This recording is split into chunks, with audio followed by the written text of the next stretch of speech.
Once he signs tomorrow, we're finally free of that old fool. Those words pulled me out of my sleep just after midnight. For a moment, I thought I was dreaming. Then I heard my wife's laugh. Soft. Cold. Almost relieved. I slowly opened my eyes and realized her side of the bed was empty. The bedroom door was slightly open, and a thin line of light stretched across the wooden floor. My heart began beating faster as I quietly slipped my feet into my slippers and walked toward the hallway. I didn't want to make a sound. As I got closer, I recognized my wife's voice again. Only this time, she wasn't alone. Another voice answered her. A man's voice. Calm, confident. After tomorrow, he said quietly, he's worthless.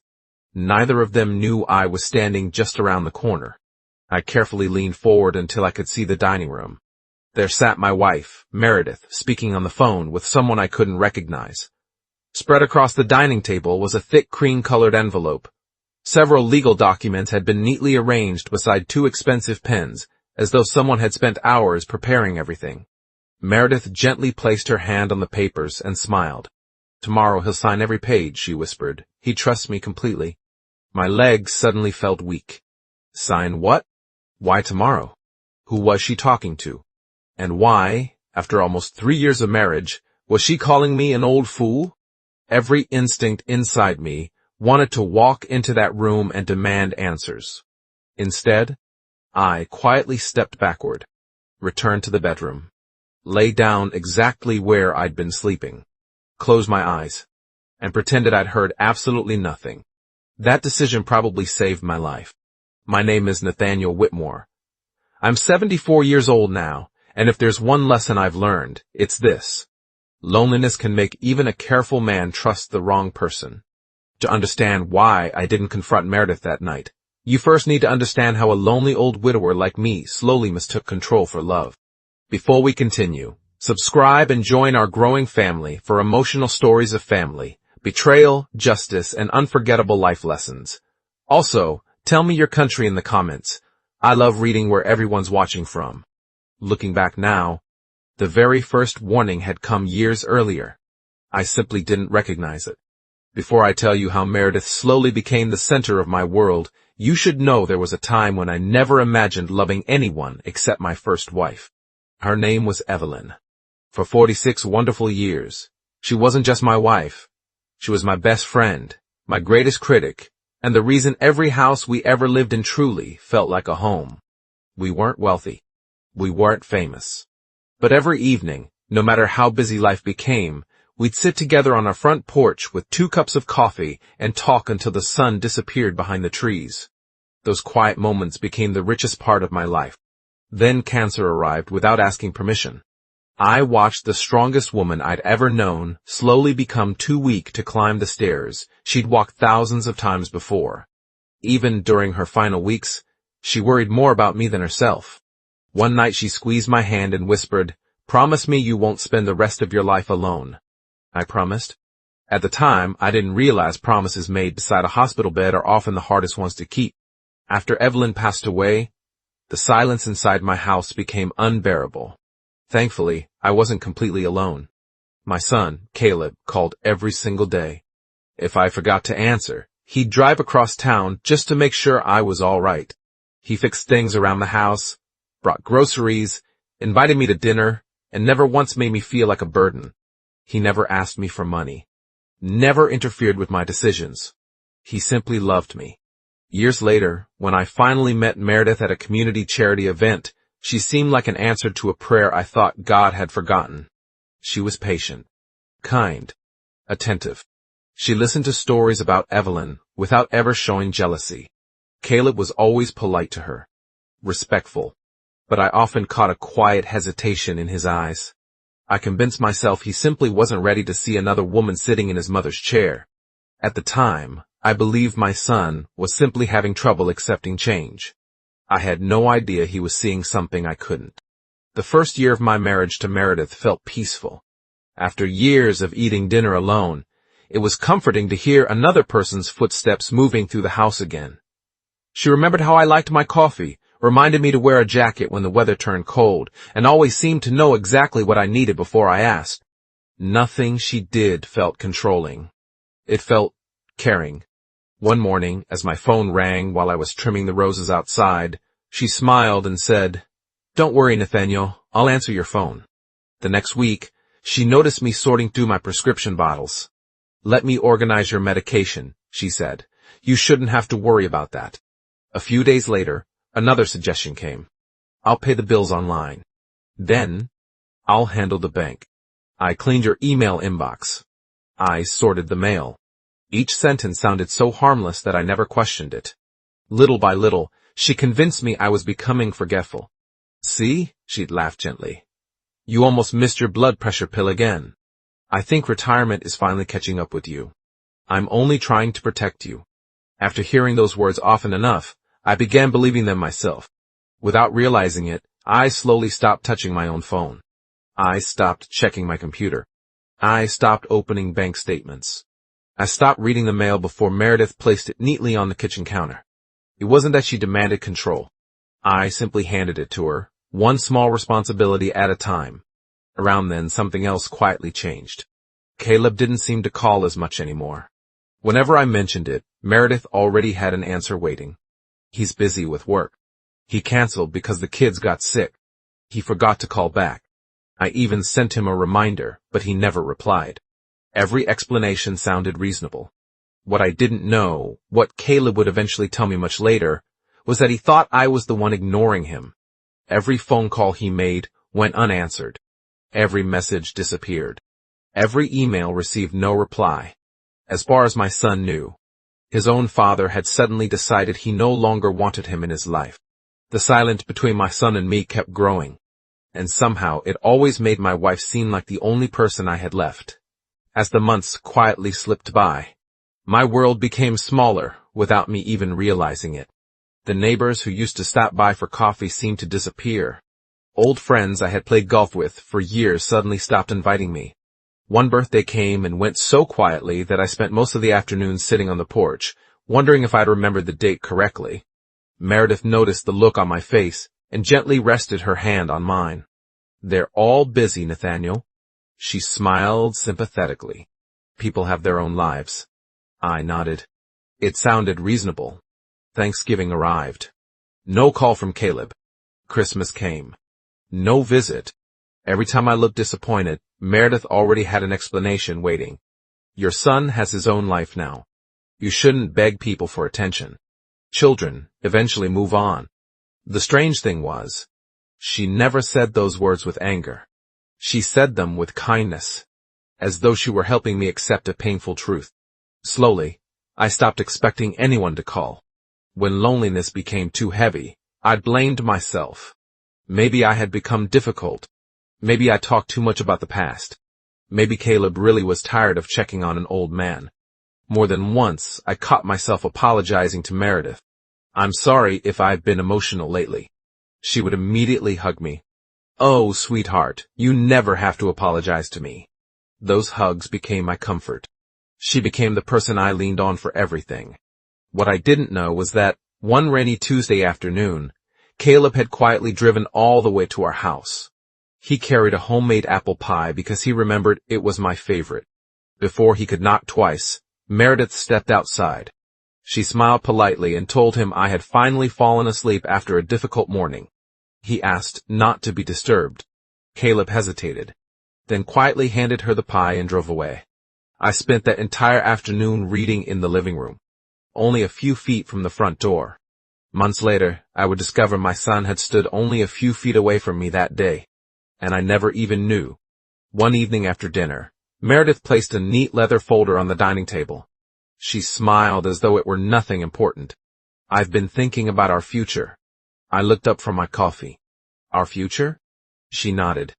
"Retirement planning, taxes, probate, all those things nobody enjoys talking about." I chuckled. "I've avoided paperwork my whole life."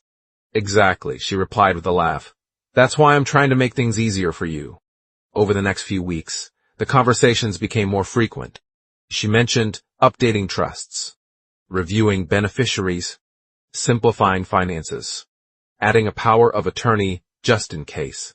Everything sounded sensible, responsible even.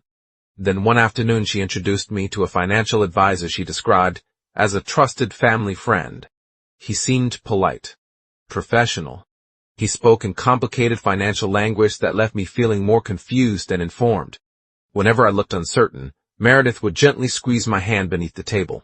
"You don't have to understand every detail," she whispered. "I've already gone through everything." I smiled nervously. I'd like a little more time before signing anything. For the first time since we'd married, a shadow crossed her face. Tears filled her eyes. "Don't you trust your own wife?" The question hit me harder than I expected. It wasn't about paperwork anymore. It felt like she was questioning my love for her. I apologized and told her I'd review the documents again later. That night, something unusual caught my attention. I reached for my phone to check the weather. The battery was fully charged. Strange. I couldn't remember plugging it in. The next morning, it was fully charged again. Then the day after that. At first, I laughed it off. Maybe I was becoming forgetful like Meredith always said. Or maybe someone else was touching my phone when I wasn't looking. I had no idea that little question would become the thread that unraveled every lie in my life. That little phone would eventually destroy every lie she'd built. The answer arrived on an ordinary Tuesday afternoon. Meredith received a phone call just after lunch. She looked surprised, grabbed her purse, and hurried toward the front door. "I won't be long," she said. "Don't wait for dinner." The house became unusually quiet.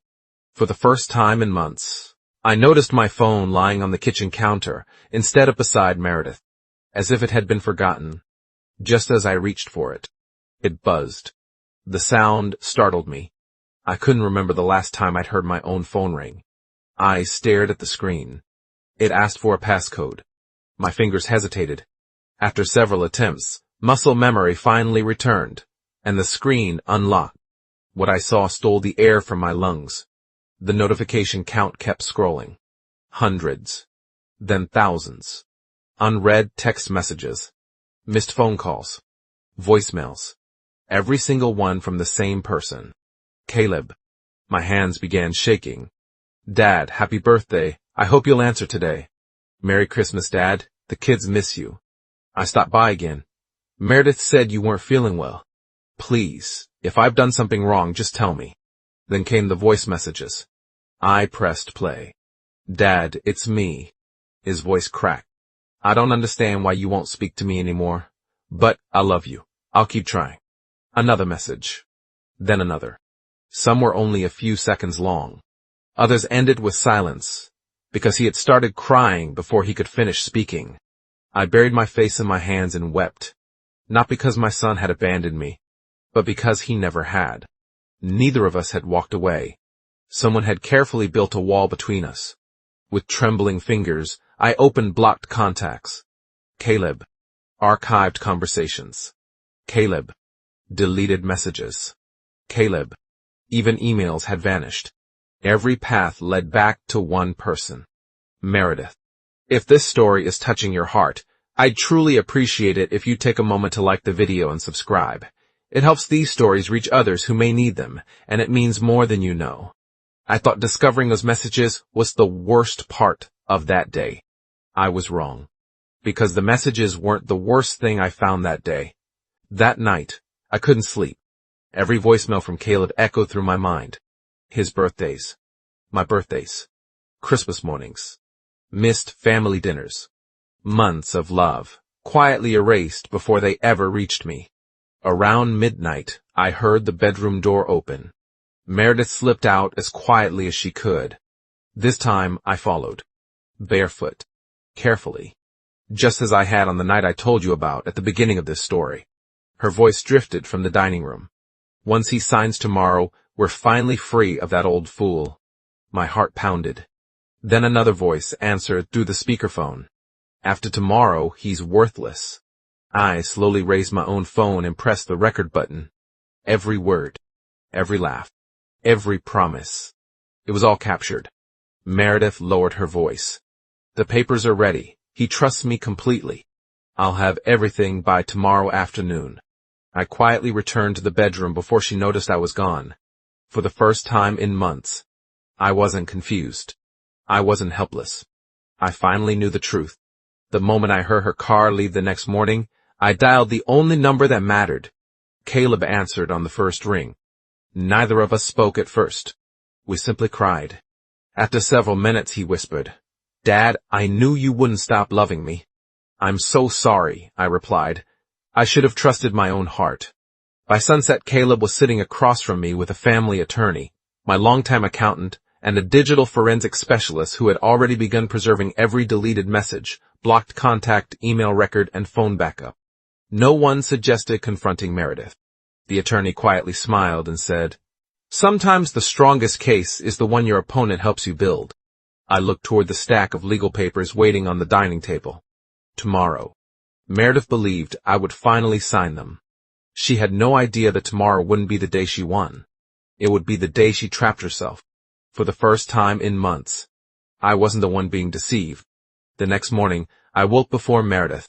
For the first time in months, I wasn't the frightened old man she believed she controlled. I was simply an old husband pretending not to know the truth.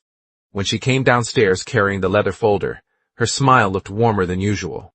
"Good morning, sweetheart," she said. "Today's going to make everything much easier." I smiled back. "I trust you."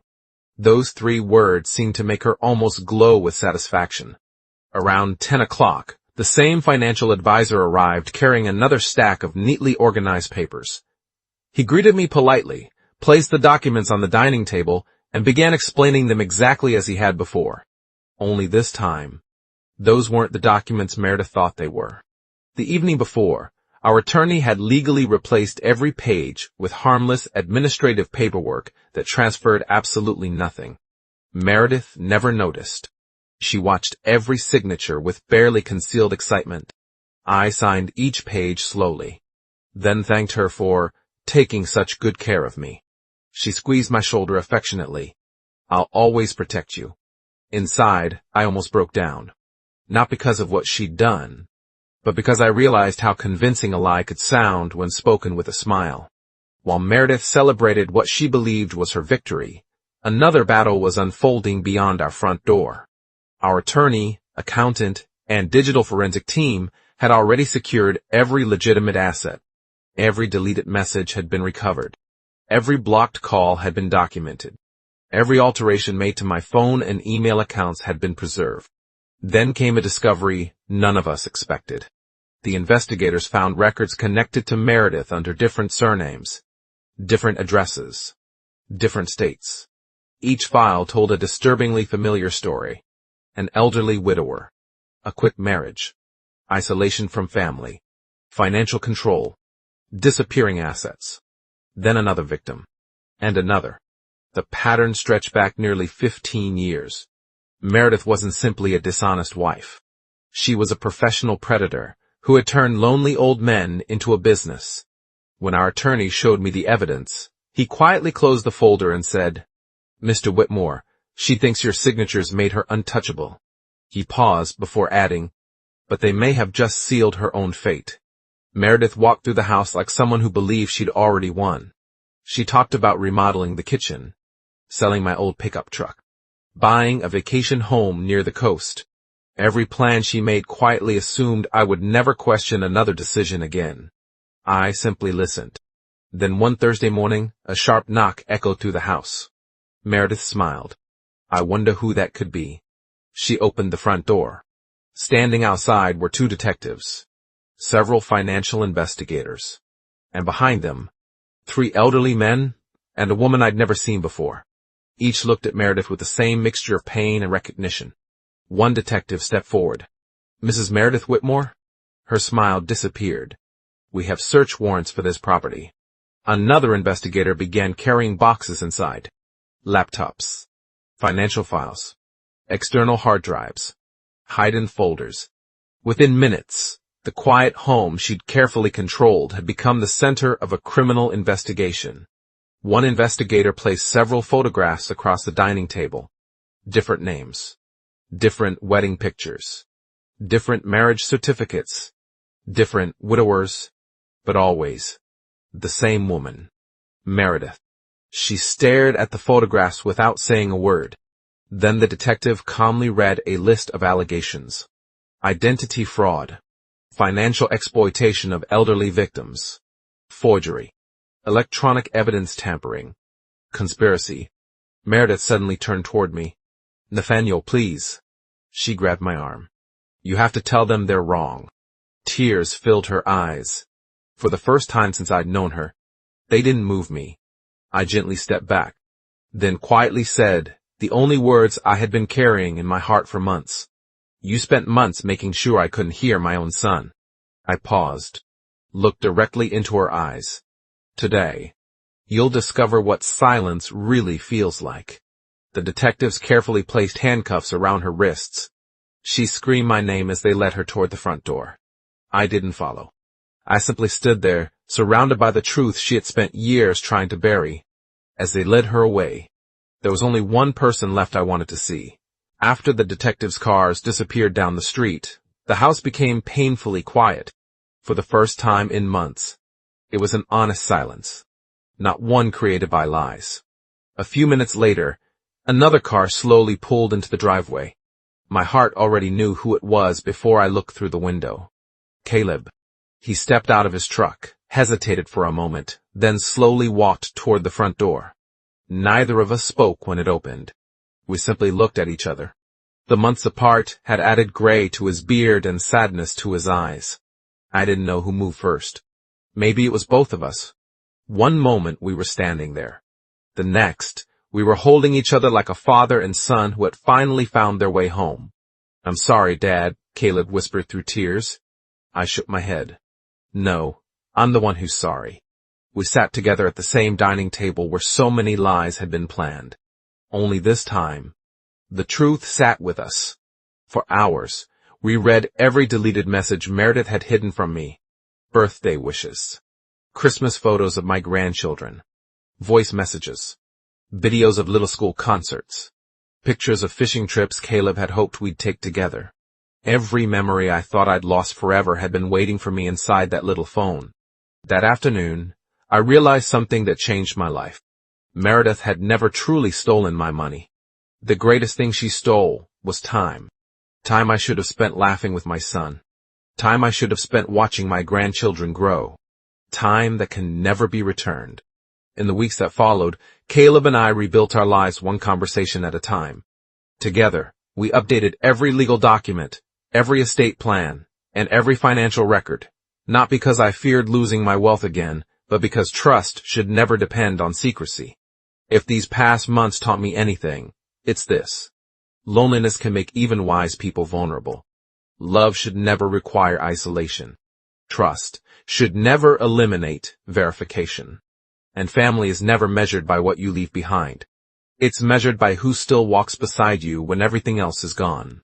Thank you for spending this time with me and allowing an old man to share one of the hardest chapters of his life. If this story touched your heart, please subscribe, turn on the bell icon so you never miss another story, and tell me in the comments where you're watching from and what lesson stayed with you the most. Until we meet again, take care of the people who love you, protect the trust they place in you, and never let silence speak louder than family.